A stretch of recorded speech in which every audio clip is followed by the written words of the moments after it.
pong ibig ninyo sabihin na hindi kayo nabili ng pera? Ayan. Magandang tanong yan. Was there an effort? Was there an initiative to... Yan ang tanong mo sa kanya. Kasi ilang emisaryo pinadala niya sa akin. Ako, may padala ka pa pala. Ha? Bongo, may padala ka daw kay Senator Trillanes? Para umatras ako dito, sabi ko, nako, lalo akong ginaganahan Di sana sinama niyo pa po yun, no? Hindi naman matatawag na bribery yun. Kumbaga, pakikipag-areglo yun. mag-file ng case pag ginaganyan ako. Nakaharap siya ng katapat na hindi nabibili ng pera, kaya nandito tayo ngayon. Ganun lang yun. At next time kanyo, sabihin niyo sa Ganda ito. Bukas. Next time, sabihin mo kay Bongo, wag pa ulit-ulit yung kanyang statement. kanya, kapag hinihingan siya ng reaction, wag naman niya basahin. Di ba? May totoo yan. Gusto niya ipakita ko pa po sa inyo, ulitin natin ngayong araw. Yung paulit-ulit po na statement ni Bongo. Para doon sa hindi pa nakapanood ng paulit-ulit na statement ni Bongo, naku po, sabi ko sa inyo, mabubuisit kayo eh. Tapos ang nakasulat doon, ako po, ay isang probinsyano lang na politiko. Hindi ko po sasayangin yung inyong binigay na delikadesa sa akin. Tinitignan ko po yung delikadesa ko eh. Yan po yatang si Trillanes, hindi po niya tinitignan yung delikadesa niya. Hindi naman niya basahin, pati yung mga cliche niya, mga quotable quotes, kailangan pang isulat nung staff niya. Sige na. Pakita ho natin mga bossing. Para mabilisan lang ho nating ipakita mga kababayan. Para tuloy-tuloy na yung tawanan dito. Bongo Presscon! Expecting this complaint, and now we are in the proper forum to prove the baselessness of his allegations. Wala naman daw basihan yung aligasyon. Di ba? Pero simula umpisa hanggang dulo parang iiyak ho si Senator Bongo dito. I now have the opportunity to answer him point by point before the ombudsman, and not only Yun pala yung sinutukoy ni dating Senator Trillanes. Yung mata sinusulat pa. media anymore. I will cooperate with the investigation and abide by its legal processes. The Basahin mo, Sir Chris Angel. Tingnan natin lahat Tiyaga na tayo. Sige na, 3 beses pa ulit-ulit to. truth will be revealed, and believe that justice and fairness shall prevail. I hope that the ombudsman will be fair. Ulitin ko lang po. Kasi dito may parang pagkakaintindi ko dito sa ni Bongo, dito sa talumpati niya, may pagbabanta Pakiramdam at pagkakaintindi ko may pagbabanta. Magkakagulo tayo kapag ako kinasuhan ninyo. Pag etong ginawa ni Trillanes, magkakagulo. Sabi ko nga, si dating Pangulong Duterte, inaresto Si Kibuloy, inaresto. Mga wala namang nagawa Tapos ikaw pa, magkakagulo pagdating sa'yo. I am one with the Filipinos. I am one with the Filipinos in this crusade again. Pakinggan kapag kayong kay Bongo galing. Kasama nyo ako sa lumalaban sa korupsyon sa bansang ito. Okay? Tapos sasabihin ng mga DDS, tignan nyo nga paano nyo sinasabi na si Bongo ay dawit dyan. Kasama natin sa paglaban si Bongo sa korupsyon. Gaganyan yung mga DDS, Corruption. Kasama nyo po ako. Labanan po natin ang korupsyon. Ikulong po ang mga kurakot at mga magnanakaw. Uy! Dandan. Baka mamaya ikaw yun. Kakagawa pa lang naman nung kulungan. Tapos kulay berde. Yung nakita ko, kulay berde pa. Yung yung flooring doon. Dahan-dahan ka, ikulong yung kurakot. Baka mamaya ikaw yan. Ikulong na ang mga buhaya, kasuhan, at ikulong na ang mga buhaya at mga Uy, dahan-dahan. Baka ikaw yan. mastermind. Huwag pong ilihis Sabi ni Trillanes, ikaw daw mastermind. yung issue dito. Tumbukin po yung dapat tumbukin. Kaya nga tinumbok ka ni Trillanes. ikaw na. Sabi, si Bongo ang mastermind nitong lahat ng ito. Oh.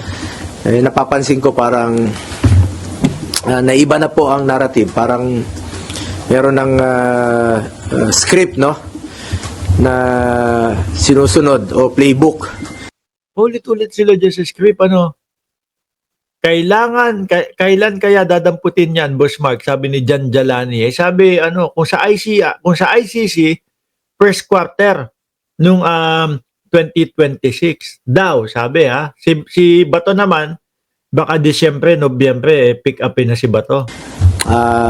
As a Filipino, I am urging the ICI, the Ombudsman, and the DPWH to seek the truth. Tumbukin lang po yung katotohanan. Maniwala kayo o sa hindi. O kaya yan, ikaw nga yung tinumbok eh. Pag nagkamali kayo dyan, mas gugulo po ang bayan. Di ba? Pag nagkamali, ibig sabihin, pagka ikaw yung natumbok, mali yun. Tapos manggugulo yung mga DDS, magrarayot yung mga DDS, manununog yung mga DDS. Pag nahuli naman, iyakin naman yung mga DDS nyo. Di ba? Pag nahuli ng pulis, naku, sorry po, uwi na ako. Pauwi niyo na po ako. Bongo! Nandun ka.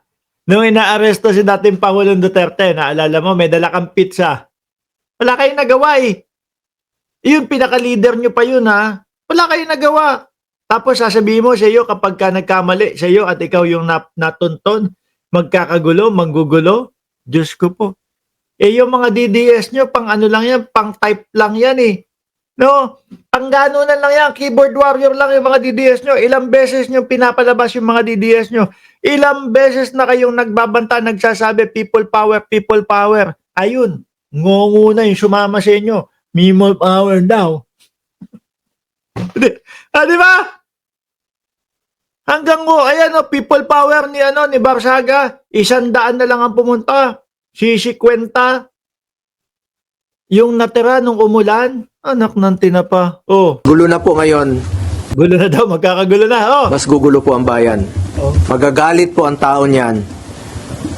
Magulo talaga ito. Sabi nung nag-comment kanina, Bongo, mas magugulo daw, mas magagalit daw yung taong bayan pag hindi ka daw nakulong. Pakiusap ko lang po muli.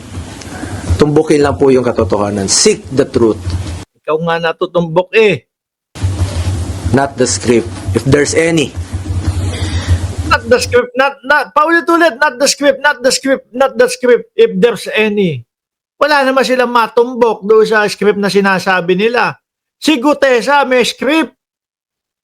Yun yung talagang may script. May script na, may binabasa na, anak ng tokwa, hindi pa sinunod. Kaya siguro ang iniisip ko dyan, mga kababayan, sabi nung si Marcoleta siguro, kailangan pupunta doon sa Senado. No? Binigyan ka na lahat ng script, iniba mo pa. Hindi pa tugma doon sa mga sinasabi mo. Na-bad trip siguro si Marcoleta. Ito ay isa po itong diversionary tactic para ilihis ang atensyon ng taong bayan sa tunay na mga issue. Klaro naman eh. Klaro. Sige nga. Ako nga lang, nabanggit ni former Governor Chavit Singson, another diversion. Si Chavit Singson, kaya naggagaganon din kasi iniimbestigahan din siya. No? Nadadawit din sa conflict of interest. Tapos eto, sinampahan pa ng kaso ng plunder si Chavit Singson. Kasi ang sabi doon sa lugar na yun, parang 800 to 1,000 lang per square meter kapag kayong mga residential eh. Pero kapag ka mga bulubundukin, mga bundok, mga walang daan, nasa 400, 300 lang. Binenta yata ng 8,000 per square meter daw. Iniisip kasi ni Chavit, malaking pangalan siya. Hindi siya masasagasaan.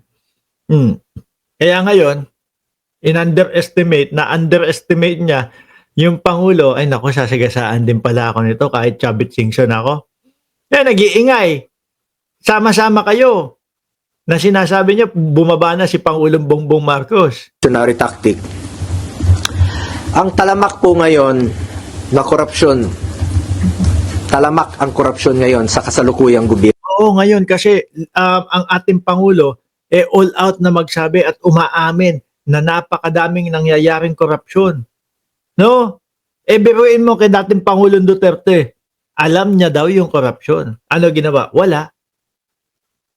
Wala. Kaya naman po sumambulat sa mamamayang Pilipino ito dahil po inumpisahan ni Pangulong Bongbong Marcos eh. Tapos ngayon ginagamit po ng mga dides. Talamak po yung korupsyon. Gusto nilang ibala pabalik kay Bongbong Marcos na ating presidente. Walang maniniwala sa inyo. Lalong-lalo na talagang yung mga nanonood kumbaga ano sila, lagi silang updated sa mga nangyayari. At ang dapat talagang panagutin, ang totoong issue. Ano bang totoong issue ngayon? Yung mga conflict of interest. Kasi Bongo, alam mo kahit anong tumbok mo, sabihin mo nang sabihin na yung mga flood control, yung mga ghost project, kasama pa din dyan yung mga conflict of interest. Ipapaliwanag ko ng mabilisan, no, mga kababayan. No? Ipapaliwanag ko ng mabilis. Like example, sasabihin kasi ni Bongo dito, paikli na natin, ano? Mahaba ho kasi yan eh. Sasabihin ni Bongo, yan pong mga kamag-anak ko, yung tatay ko, yung kapatid ko, bata pa lang ho ako, maliit pa lang ho ako. Negosyo na nila yan. Alam nyo ho, mga kababayan, meron pong mga Pilipino na napipilitan na tumakbo para po para makakuha ng posisyon sa gobyerno, para po pangalagaan yung kanilang mga negosyo.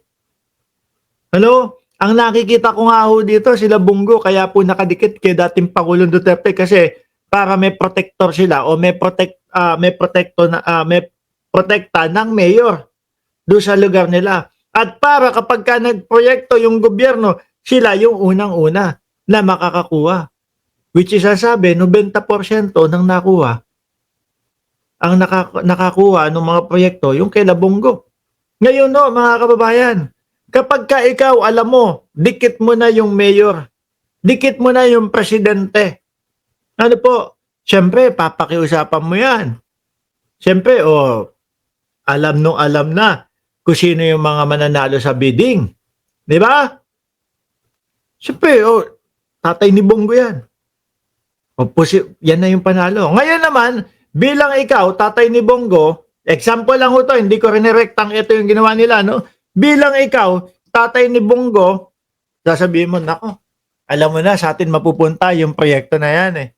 No? Mahal man o hindi, sa atin mapupunta yan. Kasi, meron tayong, backup tayo ni Bongo na dikit kay Duterte. Taas mo yung presyo niyan. Magkano yung kada isang bakal? 300. Gawin mong 3,000 yan, kada isang bakal. Kasi kahit taasan mo na naman yan, sa atin pa din mapupunta yung proyekto eh. Di nakita nyo, mga kababayan. Kasama yan, Bongo. No? Kahit nasabihin mo pa ulit-ulit, flood control lang at ghost project, kasama pa din yan. Ba ang flood control scandal?